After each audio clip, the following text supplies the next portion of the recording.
बच्चों हम अध्ययन कर रहे थे चैप्टर 3 का आधुनिक विश्व में चरवाहे। इस चैप्टर के पूर्व के 2 वीडियो के तहत हम अध्ययन कर चुके हैं पर्वतीय क्षेत्रों में रहने वाले चरवाहे समुदाय के जीवन के बारे में, साथ ही मैदानी, पठारी और रेगिस्तानी भागों में रहने वाले भारत के चरवाहे समुदाय के जीवन के बारे में। आज के वीडियो में हम अध्ययन करेंगे कि किस तरह से औपनिवेशिक शासनकाल ने चरवाहा के जीवन को प्रभावित किया, यानी जब भारत पर अंग्रेजी शासन रहा तो उनकी नीतियों ने किस तरह से इस चरवाहे समुदाय के जीवन को प्रभावित किया। तो बच्चों शुरू करते हैं। औपनिवेशिक शासनकाल में चरवाहों की जिंदगी पर विपरीत प्रभाव पड़ा। उनके चारागाह सिमट गए क्योंकि उनके इधर उधर जाने पर भी बंदिशें लगा दी गई थी। उनसे जो लगान वसूला जाता था उसमें भी बढ़ोतरी कर दी गई, यानी उनकी हालत बहुत ही ज़्यादा खराब हो गई। औपनिवेशिक शासनकाल तो आपको पता ही होगा बच्चों कि औपनिवेशिक शासन किसे कहा जाता है कि जब कोई देश दूसरे देश पर पूरी तरह से अपना अधिकार स्थापित कर लेता है तो उसे क्या कहा जाता है, औपनिवेशिक शासन। यानी जिस देश पर अधिकार किया गया है उसे उपनिवेश कहा जाता है और जिस देश ने अधिकार किया है उसे औपनिवेशिक ताकत या शक्ति कहा जाता है। और ये जो औपनिवेशिक शक्ति का शासन चलता है उस देश में, इसे औपनिवेशिक शासनकाल कहा जाता है। तो भारत पर 200 साल के लगभग किसका शासन रहा, इंग्लैंड का शासन रहा। ठीक है, तो उसी समय की बात की जा रही है कि नई जो अंग्रेज सरकार थी उसने ऐसे नए नए नियम कानून बनाए, जैसे कि लगान में जो भूमि के लिए राजस्व जो दिया जाता था उसमें बढ़ोतरी कर दी। इसके अलावा जो उनके चारागाह थे उनको सीमित कर दिया गया, उनके इधर से उधर आने जाने पर पाबंदी लगा दी गई, जबकि चरवाहे समुदाय इससे बहुत ही ज़्यादा क्या महसूस करने लग गया, कठिनाइयाँ महसूस करने लगा। खेती में उनका हिस्सा घटने लगा और इसका उनका पेशा था, हुनर था, उस पर बहुत ही विपरीत प्रभाव पड़ा। तो आइए देखते हैं कि कौन कौन से नियम बनाए गए, कानून बनाए गए औपनिवेशिक सरकार के द्वारा। तो सबसे पहला जो उनका नियम था, चरगाहों को खेती की ज़मीन में बदलना। जैसे ही यहाँ पे औपनिवेशिक सरकार आई, अंग्रेज सरकार आई, तो उनको क्या लगा कि जो ये परती भूमि पड़ी हुई है जिस पर ये चारागाह अपने जो चरवाहा समुदाय है ये अपने पशुओं को चरा रहे हैं, तो अंग्रेजों के अनुरूप ये भूमि अनुत्पादक है, ना तो इससे लगान की प्राप्ति हो रही है, न इससे कोई व्यावसायिक फसल उत्पादित हो पा रही है, यानी ये भूमि हमारे किसी काम की नहीं है। इसलिए उन्होंने अधिक से अधिक कृषि को प्रोत्साहन दिया और कृषि को प्रोत्साहन देने से क्या हुआ कि जो ये चरगाह क्षेत्र थे ये सिमटते हुए चले गए।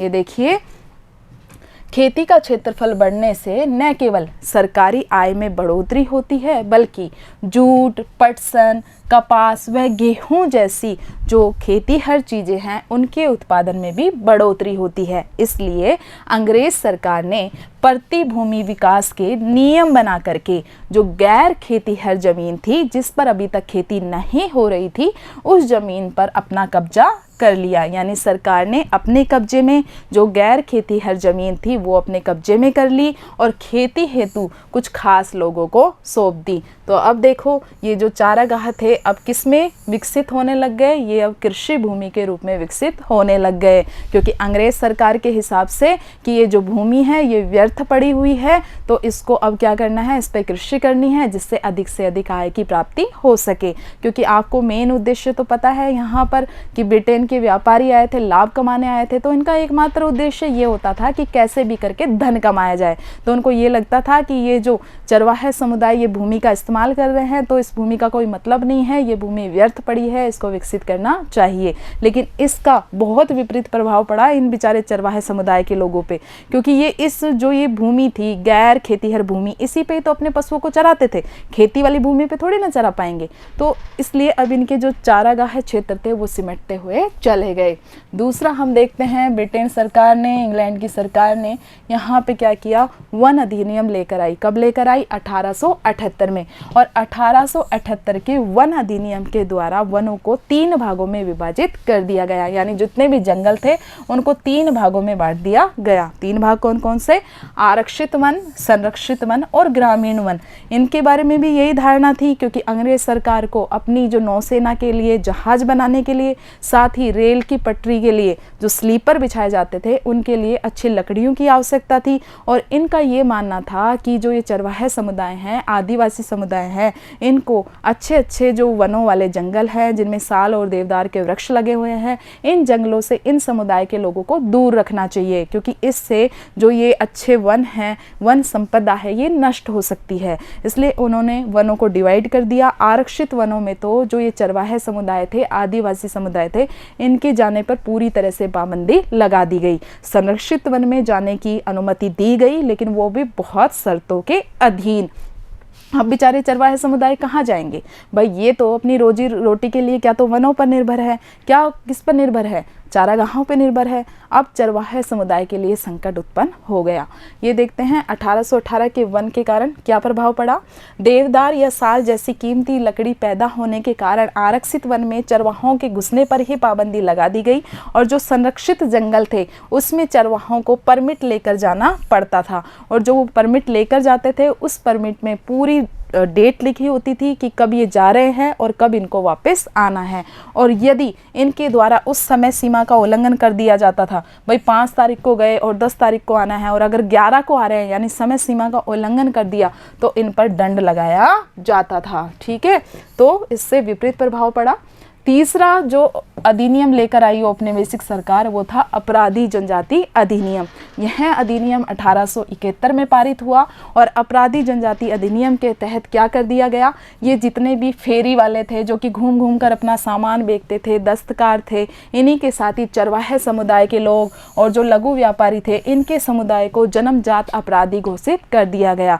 क्योंकि जो अंग्रेज सरकार थी वो इन चरवाहे समुदाय को बहुत ही ज़्यादा संदेह की दृष्टि से देखती थी, क्योंकि अंग्रेज सरकार का ये मानना था कि जो लोग एक निश्चित क्षेत्र में स्थायी रूप से निवास करते हैं वो लोग अच्छे हो सकते हैं। ठीक है, वो लोग शांति और व्यवस्था बनाए रखते हैं, लेकिन ये घूम घूम कर व्यापार करने वाले व्यक्ति, ये जो चरवाहे समुदाय के जो व्यक्ति हैं, वो अंग्रेज सरकार के लिए संकट का कारण बन सकते हैं। तो ऐसी उनकी सोच थी। इसी के कारण इन्होंने इन लोगों को जन्मजात अपराधी, प्राकृतिक अपराधी घोषित कर दिया, और इन्हें आदेश दिया कि एक क्षेत्र विशेष में ही ये लोग रहें। इसी आदेश के तहत ये जो चरवाहे समुदाय थे, इनको खास जो अधिसूचित क्षेत्र थे जो कि सिर्फ इन्हीं के लिए विकसित किए गए थे, उन अधिसूचित गांवों और बस्तियों में बस जाने का हुक्म दिया गया। और उस गांव और बस्ती से ये चरवाहे समुदाय के लोग तब तक बाहर नहीं जा सकते थे जब तक कि वो ऐसा करने की परमिशन न ले ले। ठीक है, तो अनुमति प्राप्त करने पर ही ये बाहर जा सकते थे, और एक ग्राम्य पुलिस होती थी जो कि हर वक्त उनके ऊपर निगरानी रखने का कार्य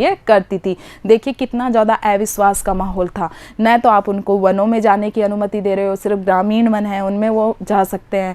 ठीक है, इसके अलावा आपने उनकी जो भूमि थी वो भी आपने खेतीहर भूमि में विकसित कर दी है। बचा वो घूम करके नए नए चारागाह तलाश लेते थे, तो अब आपने उनके आने जाने पर भी पाबंदी लगा दी। जबकि चरवाहे समुदाय तो जुड़ा ही इस चीज़ से हुआ है कि भाई वो घूमता रहेगा। घुमक्कड़ प्रजाति होती है कि घूमते हुए अपने पशुओं के लिए चारे की व्यवस्था करेगा, नए नए चरगाहों की खोज करेगा।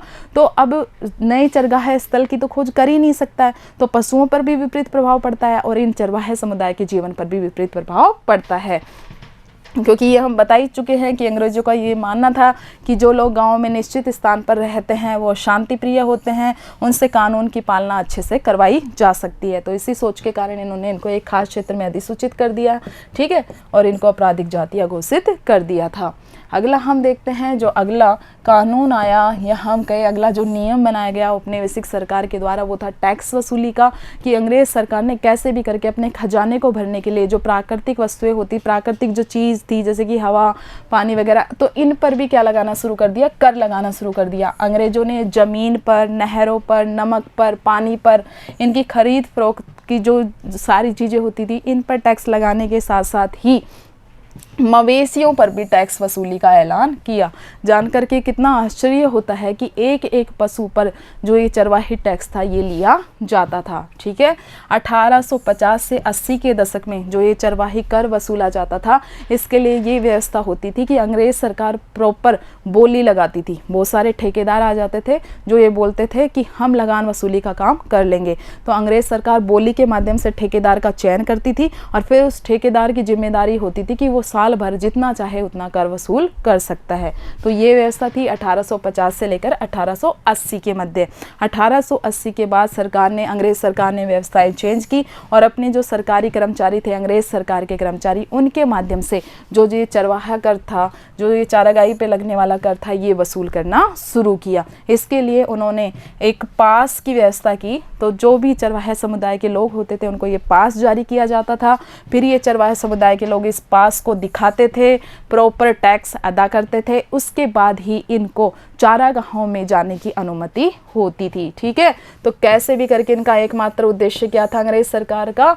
चराई कर भी लगा दिया कि कैसे करके धन यहाँ से ज़्यादा लूट लिया जाए, जल्दी से जल्दी ये सोने की चिड़िया है जो भारत, इसको लूट लिया जाए।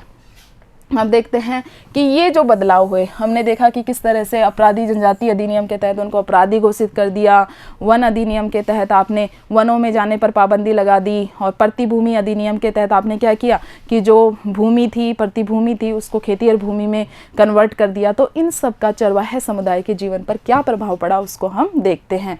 चारागाहों के लिए अब जो स्थान थे, उपलब्ध इलाके थे, उसमें कमी आ गई। बहुत कम जमीन बची जो कि चारागाहों के रूप में विकसित हो पाती थी।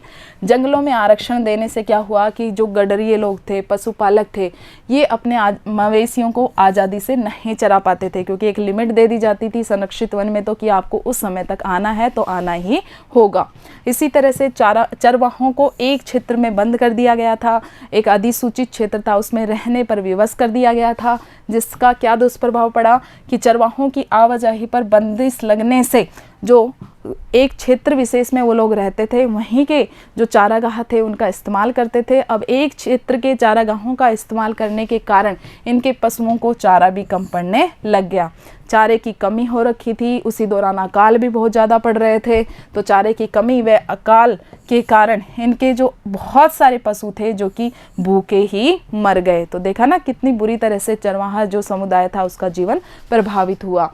लेकिन चरवाहों ने इतनी गलत परिस्थितियाँ, इतनी विषम परिस्थितियों के बावजूद भी अपने अस्तित्व को बनाए रखा, और आज भी हम देखते हैं कि चरवाहा समुदाय बहुतायत में पाए जाते हैं। तो कैसे करके इन्होंने अपने को इन परिस्थितियों के लिए तैयार किया, इन बदलावों का सामना किया। कई चरवाहों ने जानवरों की संख्या कम कर ली। अब भाई चारागाह ही नहीं रहे हैं, और जो चारागाह बचे हैं उनका स्तर भी बहुत ज़्यादा गिर चुका है। पशुओं के लिए पर्याप्त मात्रा में चारा ही नहीं है। तो अब इन लोगों ने क्या उपाय निकाला, इन्होंने कम पशु रखने शुरू कर दिए। दूसरा, नए चारागाह ढूंढ लिए गए, जैसे कि ऊंट और भेड़ पालने वाला जो राय का समुदाय देखा हमने कि रेगिस्तानी क्षेत्र में रहता था, राजस्थान के थार के रेगिस्तान वाले क्षेत्र में। तो इन लोगों ने क्या किया, पहले तो ये जो सिंध प्रांत था जो कि वर्तमान पाकिस्तान में है, वहाँ पर अपने मवेशियों को चराने के लिए ले जाते थे। लेकिन 1947 में जब भारत पाकिस्तान का बंटवारा हो गया तब तो ये संभव नहीं था। तो इन लोगों ने क्या किया, नए क्षेत्र ढूंढ निकाले। हरियाणा में चले गए ये लोग और हरियाणा में अपने मवेशियों को चराना शुरू कर दिया। तो नए नए क्षेत्र इन्होंने खोजने शुरू किए। इसके अलावा कुछ धनी चरवाहे थे, उन्होंने क्या किया, अपने पैसे के बल पे ज़मीन खरीद ली, और इन लोगों ने जो अपने चारागाही का काम था ये छोड़ दिया। तो इनमें से कुछ लोग तो खेती करने लग गए और कुछ लोग व्यापार करने लग गए। तो ये तो धनी चरवाहों का जीवन था। लेकिन जो बेचारी गरीब निर्धन चरवाहे थे उन्होंने भी कोशिश की। इन्होंने क्या किया, ऋण लिया, है ना, कर्जा लिया, और जो ब्याज पे रुपए लेकर के अपना काम करना शुरू किया। तो कई ऐसे कारण हुए जिनके कारण ये धन नहीं चुका पाए, और उस चक्कर में इन बेचारों को अपनी जो मवेशी बेचने पड़ गए, और ये अच्छे खासे मजदूर बनकर ही रह गए। तो हमने देखा कि कितना विपरीत प्रभाव पड़ा इन चरवाहे समुदाय के जीवन को।